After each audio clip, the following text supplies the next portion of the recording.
अस्सलाम वालेकुम स्टूडेंट्स। आज हमने MGT 503 लेक्चर नंबर 31 करना है, जिसका टॉपिक है span of command, centralisation versus decentralisation and line versus staff authority. तो स्टूडेंट, लेक्चर आपका छोटा सा है, इम्पोर्टेंट भी बहुत है। छोटी छोटी टर्म्स हैं जो आपके MCQs के लिहाज से बहुत इंपॉर्टेंट है। तो हम अपना लेक्चर स्टार्ट करते हैं। सबसे पहला जो हमारे पास टॉपिक है वो है वर्टिकल कोऑर्डिनेशन। तो स्टूडेंट, आपने हमेशा याद रखना है कि एक ऐसा अमल जिसके ज़रिए हम तंजीम के टॉप लेवल को मिडल और लोअर लेवल के साथ जोड़ते हैं, उसे हम क्या कहते हैं? उसे हम वर्टिकल कोऑर्डिनेशन कहते हैं। तो स्टूडेंट, इसके डिफरेंट कॉन्सेप्ट्स होते हैं हमारे पास, लेकिन आपने ये जो मेन टॉपिक है आपने हमेशा याद रखना है कि किस लिए हम लोअर और मिडिल को टॉप के साथ जोड़ते हैं, ताकि हम अचीव कर सकें अपनी ऑर्गेनाइजेशन के गोल्स को। फॉर्मलाइजेशन क्या होती है? इसका मतलब है कि तंजीम में काम कितने रूल्स और प्रोसीजर के तहत होगा। अगर हर चीज़ लिखी हुई है तो स्टूडेंट वो फॉर्मलाइजेशन है, मतलब कि लिखी लिखाई या पहले से तय की हुई चीज़ें।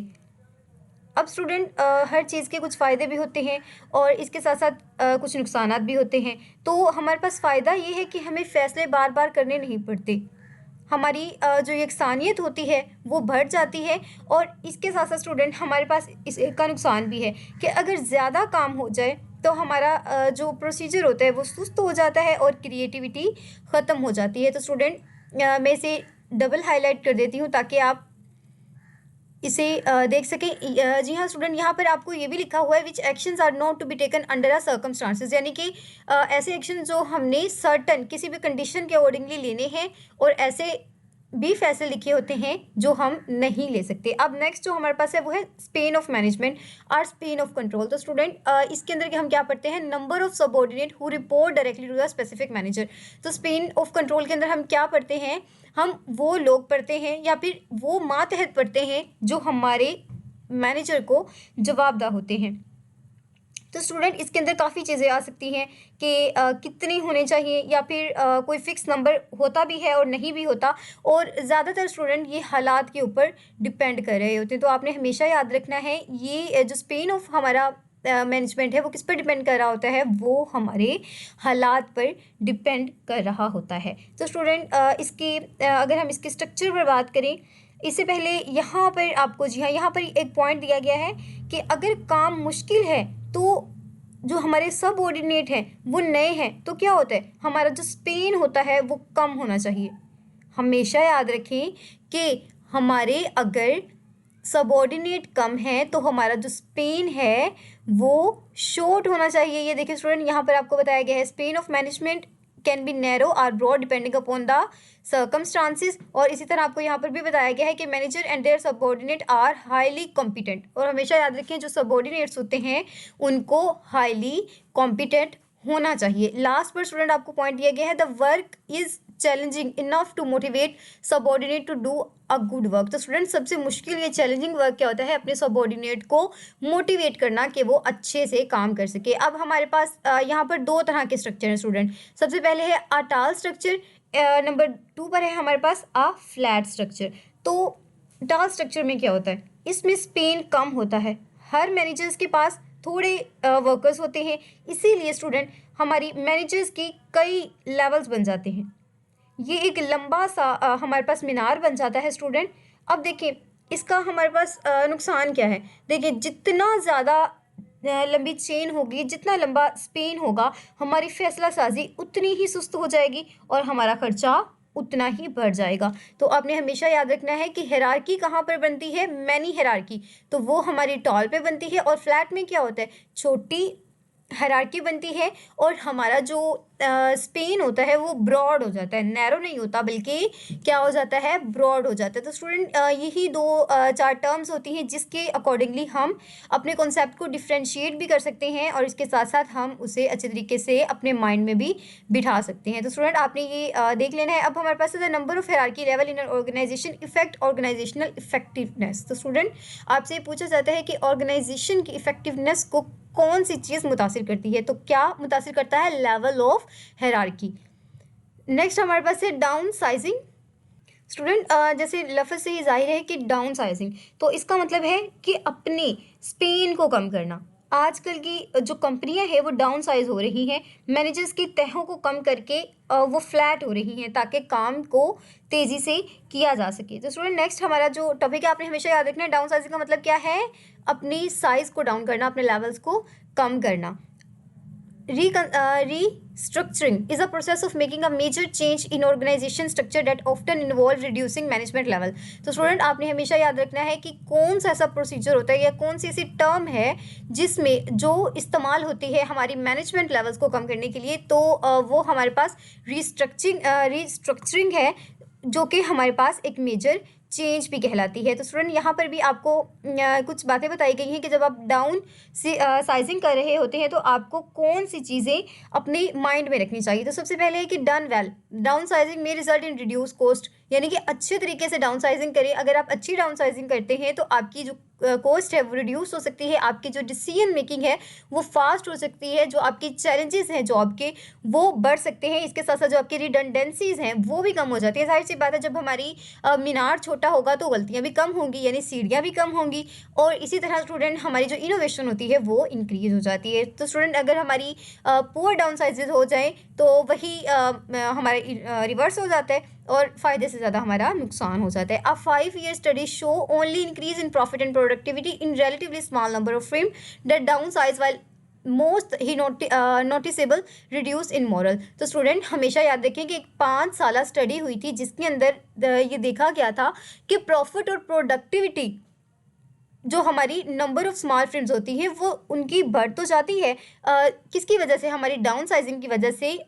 लेकिन इसके साथ साथ ये बात भी नोटिस की गई है कि उनका जो मोराल होता है वो डिक्रीज हो जाता है। तो ये भी आपका एमसीक्यूज इंपॉर्टेंट स्टूडेंट आपसे पूछा जा सकता है कि कौन सी रिसर्च ये शो करती है। तो आपने याद रखना है 5-year स्टडी ये शो करती है। और क्या इंक्रीज होता है? हमारी प्रॉफिट एंड प्रोडक्टिविटी। और क्या डिक्रीज होता है? उसका मॉरल जो होता है, मोराल या फिर मॉरल, वो क्या होता है? डिक्रीज हो जाता है। तो यहाँ से 3 पॉइंट आपसे पूछे जा सकते हैं डिफरेंट तरह से। अब हमारे पास है the degree of which authority in an organisation is centralise और decentralise effect the pattern of decision making in organisation. Very important, आपसे ये एमसीक्यूज पूछा गया है स्टूडेंट। आपका जो क्विज थे उसके अंदर पूछा गया है कि ऐसी कौन सी टर्म्स है जो हमारे pattern of decision making in an organisation को इफेक्ट करती हैं। तो याद रखिए सेंट्रलाइज्ड एंड डिसेंट्रलाइज्ड हमारे फैसले को इफेक्ट करती हैं। और स्टूडेंट ये हमारे पास होता क्या है? ये हमारी डिग्री टू अथॉरिटी होता है, यानी कि जो हमारी अथॉरिटी होती है उनकी डिफरेंट डिग्रीज होती हैं। तो सबसे पहले हम देख लेते हैं सेंट्रलाइजेशन क्या होती है। तो तमाम अहम फैसले और इख्तियारात जो टॉप लेवल के पास होते हैं, यानी निचले लेवल को बस हुक्म मानना होता है, तो स्टूडेंट वो हमारी सेंट्रलाइजेशन हो जाती है। अब इसका फ़ायदा क्या होता है? तो स्टूडेंट हमारी जो कोऑर्डिनेशन होती है या फिर हमारी जो फैसला साजी होती है वो आसान बन जाती है। जो हमारे रिलेशनशिप्स होते हैं वो बहुत ज़्यादा स्ट्रॉन्ग हो जाते हैं और हमारे जो फैसले होते हैं वो ज़्यादा तजुर्बाकार होते हैं। और हमारे लिए जो नज़्म ज़ब्त होता है उसे संभालना भी आसान हो जाता है। अब डिसेंट्रलाइजेशन क्या होती है कि स्टूडेंट डिसेंट्रलाइजेशन में जो फैसले का इख्तियार होता है ना वो निचले लेवल पर होता है, यानी कि मिडिल या लोअर मैनेजर को अलॉट कर दिया जाता है। तो अब इसका क्या फ़ायदा होता है कि जो हमारे फैसले होते हैं वो बहुत तेज़ी से होते हैं और हमारे जो सब ऑर्डिनेट होते हैं उनको बहुत ज़्यादा करेज मिलता है कि टॉप मैनेजर जो हमारे टॉप मैनेजर्स होते हैं वो उन पर ट्रस्ट कर रहे होते हैं और जो टॉप मैनेजर का बोझ होता है वो भी हल्का हो जाता है। तो स्टूडेंट यही ये यहाँ से लेकर यहाँ तक जो आपको एडवांटेजेस डिसएडवांटेजेस जो पढ़ाए गए हैं यही आपके इम्पोर्टेंट है स्टूडेंट। ये जो चीज़ें होती है ना, जैसे अब आपका टॉपिक है सेंट्रलाइजेशन एंड डिसेंट्रलाइजेशन, तो स्टूडेंट मेन टॉपिक आपका यही होता है। अगर आपको याद है ना कि सेंट्रलाइजेशन में क्या होता है, हम लोअर को पावर दे देते हैं और हम हायर को पावर देते हैं, अथॉरिटी देते हैं, लेकिन डिसेंट्रलाइजेशन में हम लोअर मैनेजर्स को या फिर लोअर लेवल को क्या दे देते हैं? हम उन्हें पावर दे देते हैं। तो उसी के अकॉर्डिंगली हम इसके फ़ायदे नुकसान देख सकते हैं। अब देखिए हमारी जब ऑर्गेनाइजेशन डिसेंट्रलाइज्ड हो रही होती है तो उसका स्ट्रक्चर कैसा होता है? तो the organisation is so large that top managers do not have the time or knowledge to make all the major decision. तो स्टूडेंट जब हमारी ऑर्गेनाइजेशन बहुत ज़्यादा बड़ी हो जाए तो जो टॉप मैनेजर्स होते हैं उनके पास इतना टाइम ही नहीं होता कि वो हर फैसले को जान सकें, या उनके पास इतना नॉलेज ही नहीं होता कि वो मेजर डिसीजन बना सकें। तो स्टूडेंट हमारे जो टॉप मैनेजर्स होते हैं वो जो कॉम्प्लेक्स टेक्नोलॉजी होती है उसके साथ कीप अप नहीं होते, तो इसी वजह से थोड़ी सी मुश्किलात आती हैं। यही जो हमने डिसेंट्रलाइजेशन का कॉन्सेप्ट फॉरवर्ड किया ये इसको ओवरकम कर लेता है। अब है लाइन पोजीशन। तो स्टूडेंट ये हमारे पास यहाँ पर आप देख सकते हैं द कन्फिग्रेशन ऑफ लाइन, ये भी आपका इंपॉर्टेंट एमसीक्यू है स्टूडेंट। इसी तरह की छोटी छोटी चीज़ें पूछी जाती हैं आपसे, कोई लंबी लंबी कहानियाँ नहीं पूछी जाती। स्टूडेंट एक बात हमेशा याद रखिए, आपका जो व्यू का एमसीक्यूज होता है ना वो मैक्सिमम 7 से 8 वर्ड्स पर मुश्तमिल होता है, तो आप उसी के अकॉर्डिंगली देखा करें। यानी कि जो भी आपकी लाइन 7 से 8 लफ्ज़ पर मुश्तमिल हो, आप उसको 2 से 3 पॉइंट ऑफ व्यू से देखा करें। जैसे अब हम इसी लाइन को देख लेते हैं, configuration of line and staff positioning can effect the vertical integration in a organisation. तो स्टूडेंट आपसे पूछा जा सकता है कि vertical integration in an organisation को कौन डिफेक्ट करता है या फिर इफेक्ट करता है, तो वो कौन करता है, हमारे या फिर कन्फिग्रेशन ऑफ लाइन करती है या फिर हमारा स्टाफ पोजीशन करता है। तो आपसे ये भी पूछा जा सकता है कि configuration of line and staff positioning किसको इफेक्ट करते हैं, तो आपने याद रखना है वर्टिकल इंटीग्रेशन इन ऑर्गेनाइजेशन। तो स्टूडेंट एक ही लाइन से दो आपके कॉन्सेप्ट कन्वे होते हैं और एमसीक्यूज के लिहाज से भी इंपॉर्टेंट है। अब देखिए सबसे पहले हमारे पास लाइन पोजीशन। तो लाइन पोजीशन क्या होती है स्टूडेंट, ये वो लोग होते हैं जो तंजीम के बुनियादी मकसद हासिल करने के बराह रास्त यानी कि डायरेक्टली जिम्मेदार होते हैं। इनके पास हुक्म देने का इख्तियार होता है, यानी कि इनके पास लाइन अथॉरिटी होती है। जैसे हमारे प्रोडक्शन मैनेजर्स होते हैं, सेल मैनेजर्स होते हैं जो बराह रास्त हमारे प्रोडक्ट को बना रहे होते हैं या फिर बेच रहे होते हैं। अब हमारी स्टाफ पोजीशन क्या होती है, इनके काम जो होते हैं स्टूडेंट लाइन मैनेजर्स को मदद देना, जैसे मशवरा देना या फिर उनको कोई भी जो महारत होती है वो फ्राहम करना होता है। इनके पास बराह रास्त हुक्म देने का इख्तियार तो नहीं होता सवाए अपने डिपार्टमेंट के। ठीक है स्टूडेंट, हमेशा याद रखें जो हमारे स्टाफ मैनेजर्स होते हैं उनके पास फैसला देने का इख्तियार सिर्फ और सिर्फ अपने डिपार्टमेंट तक महदूद होता है, और ये मशवरे दे सकते हैं, यानी कि ये सिर्फ मशवरा दे सकते हैं, हुक्म नहीं दे सकते। अब इसमें क्या आ सकता है, हमारा एचआर मैनेजमेंट, हमारे फाइनेंस मैनेजर या फिर जो हमारे लीगल एडवाइज़र्स होते हैं, जी हाँ, तो वो भी हमारे स्टाफ पोजीशन के अंदर लाए करते हैं। तो ये जो तमाम पॉइंट्स है स्टूडेंट, यहाँ पर आपके पास एक और टर्म है conflict of line and functional authority.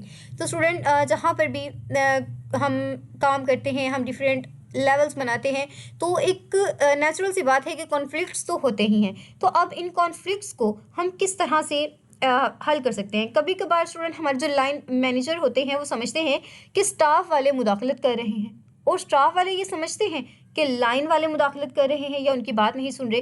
तो इसी वजह से हम क्या कर देते हैं, इख्तियारात को वाजे कर देते हैं ताकि ये जो लड़ाई झगड़े हैं ये ना हो और हमारी ऑर्गेनाइजेशन में तनाव की जो सिचुएशन है वो ना बढ़ जाए। तो आपने हमेशा याद रखना है कि recently a trend has developed to reduce the number of corporative level in cost cutting moves. तो ये भी इम्पोर्टेंट है कि ऐसा कौन सा ट्रेंड है जो इंट्रोड्यूस करवाया गया है जो हमारी कॉस्ट कटिंग मूव्स को बढ़ा रहा है। तो वो क्या है, हम नंबर ऑफ कॉर्पोरेटिव लेवल या स्टाफ को रिड्यूस कर रहे हैं। नेक्स्ट जो टॉपिक है वो है हॉरिजॉन्टल कोऑर्डिनेशन। तो इसके अंदर क्या होता है स्टूडेंट, ये मुख्तलिफ डिपार्टमेंट्स जो एक ही लेवल पर हों के दरमियान राब्ते का जरिया है। क्या मतलब, एक ही लेवल यानी कि आपकी ही क्लास के दरमियान आपस में जो राब्ता हो रहा होता है ना, लिंकिंग ऑफ एक्टिविटी, तो उसे हम किस में डिस्कस करते हैं, हम हॉरिजॉन्टल में डिस्कस करते हैं। अब यहाँ पर सवाल ये पैदा होता है कि इसकी ज़रूरत क्यों पेश आई। जब माहौल कम्प्लेक्स हो, हमारी टेक्नोलॉजी को समझना मुश्किल हो, तो एक डिपार्टमेंट अकेले काम नहीं कर सकता। और दूसरी बात जो स्टूडेंट कि हमारे जो हॉरिजॉन्टल राब्ते होते हैं या फिर हमारी लिंकिंग होती है, इससे नए आइडियाज़ जन्म लेते हैं क्योंकि मुख्तलिफ ख्यालात शेयर होते हैं। तो स्टूडेंट इसके हमारे पास अनगिनत फ़ायदे हैं। इससे हमारी कॉम्प्लेक्सिटी भी कम होती है, हमारी अनसर्टेनिटी कम होती है, हमारी जो कंपनी होती है वो भी ग्रो करती है। नेक्स्ट जो हमारा टॉपिक है, यहाँ पर कुछ भी इम्पोर्टेंट नहीं है, इन फैसिलिटी ये देखिए स्टूडेंट, मैंने आपको बताया ना कि ये चीज़ हमारी इनोवेशन को भी इंक्रीज करती है। तो यहाँ पर आता है आपका managerial integrator, very very important. ये एक ऐसा मैनेजर होता है who is given the task of coordinating related to the work that involves several functional departments. तो आपने याद रखना है कि हमारे जो सीवरल फंक्शनल डिपार्टमेंट्स के अकॉर्डिंगली जो कोऑर्डिनेटिंग का काम कर रहा होता है, हमारे टास्क को कोऑर्डिनेट कर रहा होता है, उस मैनेजर को हम क्या कहते हैं? उसे हम मैनेजरियल इंटीग्रेटर कहते हैं। बहुत ज़्यादा इंपॉर्टेंट है स्टूडेंट, आपके क्विज में आता है, बार बार आता है, और एग्ज़ाम में भी हर स्टूडेंट को ये एमसीक्यूज पूछा जाता है। तो ये हम पीछे भी पढ़ के आ चुके हैं। तो स्टूडेंट यही वो लोग होते हैं जो डिफरेंट डिपार्टमेंट्स को जोड़ रहे होते हैं, लेकिन इनके पास बाकायदा लाइन अथॉरिटी नहीं होती। इन्हें अपनी बात मनवाने के लिए जो होती है ना, काफ़ी गुफ्तशनीद करनी पड़ती है, मतलब कि डायरेक्टली वो हुक्म नहीं देते। और हमारा जो एक प्रोजेक्ट होता है ना, वो डिफरेंट लोगों के साथ जोड़ने वाले भी यही होते हैं। किसी ख़ास प्रोडक्ट जैसे फॉर एग्जांपल साबुन की जो होती है लॉन्चिंग, इसके लिए सबको जोड़ते हैं, या फिर एक ब्रांड की जो पूरी जिम्मेदारी होती है वो यही उठा रहे होते हैं। तो उम्मीद करती हूँ आपको लेक्चर पसंद आया होगा। अब जल्दी से हम एमसीक्यूज कर लेते हैं इसके। जल्दी से हम अपना लेक्चर सिलेक्ट करते हैं, लेक्चर 31। सबसे पहला जो एमसीक्यूज है, linking activity eight top with lower levels. तो स्टूडेंट जहाँ पर टॉप को हम लोअर से जोड़ रहे होते हैं, तो वो हमारा क्या होता है? वो हमारी वर्टिकल कोऑर्डिनेशन होती है। Degree to which rule specify action. तो स्टूडेंट जहाँ पर हमारे रूल्स पहले से बनाए होते हैं वो हमारी फॉर्मुलेशन होती है। बहुत इंपॉर्टेंट है ये। Number of subordinate reporting to a manager. तो स्टूडेंट जो नंबर ऑफ सबऑर्डिनेट यानी कि जो मातहत होते हैं, जो रिपोर्ट कर रहे होते हैं मैनेजर को, उन्हें हम स्पेन ऑफ मैनेजमेंट में डिस्कस करते हैं। Structure with narrow Spain and many levels. तो स्टूडेंट जहाँ पर नैरो स्पेन होता है लेकिन जो लेवल्स होते हैं वो बहुत ज़्यादा होते हैं, तो वो हमारा होता है टॉल स्ट्रक्चर। फ्लैट में कम होते हैं। Structure with wide Spain and few levels. तो स्टूडेंट जहाँ पर फ्यू लेवल्स की बात आ जाती है तो वो हमारा एब्सोल्युटली हमारा फ्लैट होता है। नेक्स्ट है हमारा power retained at top level. तो power retained at top level जिसके अंदर सेंट्रलाइजेशन आती है या डिसेंट्रलाइजेशन? हमारी सेंट्रलाइजेशन होती है, क्योंकि डिसेंट्रलाइजेशन में तो हम नीचे इख्तियार दे देते हैं। पावर जी हाँ, लोअर लेवल जहाँ पर आता है तो वो हमारी डिसेंट्रलाइजेशन हो जाती है। तो बहुत सारे स्टूडेंट यही पूछ रहे हैं कि मैम ये सॉफ्टवेयर आप अब कब देंगी हमें? तो स्टूडेंट ये आपके लिए ही बनाया गया है। ये इंशाल्लाह मैं आपको बहुत जल्द प्रोवाइड करूँगी जैसे ही मेरी ये सीरीज़ ख़त्म हो जाएंगी। तो आप थोड़ा सा ध्यान से लेक्चर सुना करें स्टूडेंट, ये आपका ही फ़ायदा है। अभी तो आपके पास टाइम है ना, अगर अभी से मैं आपको ये सॉफ्टवेयर दे दूँगी तो बहुत सारे स्टूडेंट बुक को बिल्कुल ही छोड़ देंगे। तो आपने ऐसा नहीं करना, अभी आपके पास टाइम है, आप करें, अपनी बुक को भी कवर करें, यानी कि अपने लेक्चर्स भी सुने और साथ साथ इसकी प्रैक्टिस भी करें। लेकिन जब आपका फाइनल होता है तो एब्सोल्युटली आप एक आध दिन में पूरी बुक तो नहीं रट सकते ना, और ना ही ऐसा हो पाता है। तो इसी वजह से स्टूडेंट इस टूल को आप यूज़ कीजिएगा, मैक्सिमम यूटिलाइज़ कीजिएगा, क्योंकि बहुत ज़्यादा ये हेल्पफुल है आपके लिए। Position with authority for major goals, जहाँ पर मेजर गोल की बात हो रही होती है, और अथॉरिटी ऑफ पोजीशन तो हम किस में डिस्कस करते हैं? स्टाफ के अंदर या लाइन के अंदर? लाइन, स्टाफ, लाइन के अंदर आई गेस।